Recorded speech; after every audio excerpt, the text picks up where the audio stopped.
மகாராஷ்டிராவில் நடந்துச்சு. பிரதான கட்சி சிவசேனா உத்தவ் தாக்கரே தலைமையில் இருக்கு, பால் தாக்கரே பிரகாரம். ஆனால் ஷிண்டே கொஞ்சம் எம்எல்ஏ கூட்டிட்டு போனாங்க. என்ன தீர்ப்பு கொடுத்தாங்க தேர்தல் ஆணையத்தில்?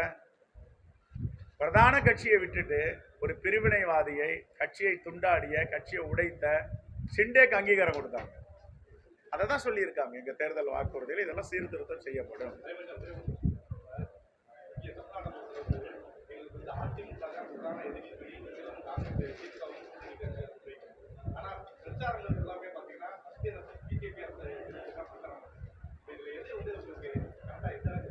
தமிழ்நாட்டுடைய உரிமைகளை பறித்தவர் மோடி, பாஜக.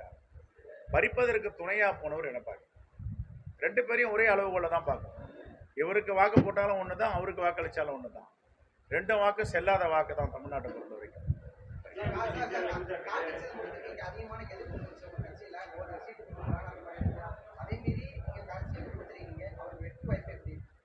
பிரமாதமாக இருக்கு, பிரகாசமாக இருக்கு. அவர் 3வது முறை தேர்தல் களத்தில் நிற்கிறார். தனியாக நின்று ஒரு முறை வெற்றி வாய்ப்பை இழந்திருக்கிறார். கடந்த முறை வெற்றி பெற்றிருக்கிறார். எப்பொழுதும் வெற்றி பெறப் போகிறார், மிகப்பெரிய வாக்குகள் வித்தியாசத்தில். இது காங்கிரஸ் என்பது ஒரு சமுத்திரம், கடல், அலைகள்லாம் இருக்கும். அப்புறம் அலைகள் ஓஞ்சிடும், இன்னும் ஒரு 2-3 நாள் ஓஞ்சிடும்.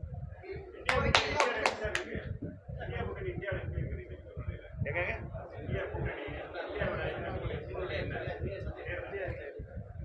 ஒரு சர்வதிகார ஆட்சியை வீழ்த்தி விட்டு ஜனநாயகம் மலரப்போகுது. மக்கள் எல்லாம் ஜனநாயகத்திற்கு வழிவகுத்திருக்கிறார்கள். அதனால இந்தியா கூட்டணி 400 இடங்களுக்கு மேல் வெற்றி.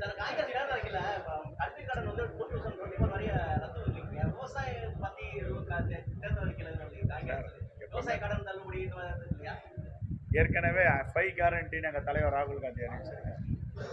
முதல்ல விவசாயிகளுக்கு மினிமம் சப்போர்ட்டிங் ப்ரைஸ் MSP. ரெண்டாவது, அவங்களுக்கு பாதிப்பு ஏற்பட்டால் ஒரு குழு அமைத்து 30 நாளுக்கு தீர்வு. விவசாய கடன் தள்ளுபடி தொடர்ந்து நாங்கள் தான் பண்ணிட்டு இருக்கோம். அதாவதுங்க, இது ஒன்றா சொல்லிட்டு வராங்க.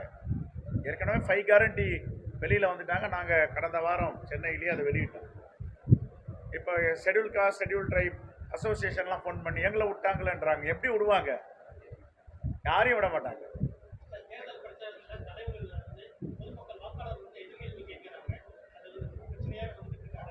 ஏங்க, இது ஜனநாயக நாடு, எதிர்கேள்வி கேட்கணும். கேட்குறதா நல்லது.